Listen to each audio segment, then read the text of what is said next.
Hey, this is Marcus Bailey, and I'm with Entertainment Lab. Yeah, Pop, yeah.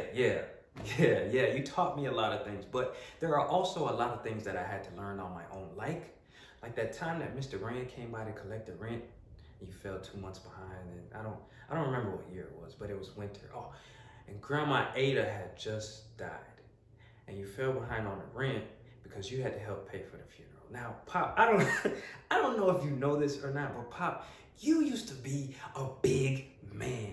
And everywhere we went, people would treat you like a big man. You used to take me to the barbershop and you just fill up the whole place, right? And people would stop cursing because Jim Becker walked in. And I looked at you. I used to look at you and I would think like, man, how could somebody be so big? And I wanted to be just like that. And I used to go to school and I used to try to make myself feel big, but I couldn't. And I told myself, you know what? That's okay because when I grow up, I'm gonna be big just like that. Anyway, so that day that Mr. Rand came by the house, it was snowing. And you stepped outside onto the porch, and Mr. Rand is shouting and cursing, threatening to throw us out on the street where we belong. And I was just waiting. I was waiting. I was waiting for you to tell him to shut up and get off your porch. But you didn't. You just looked at him and you promised that you would pay the rent next month.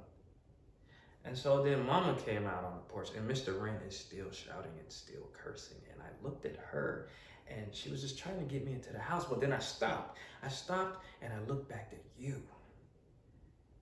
And you got smaller.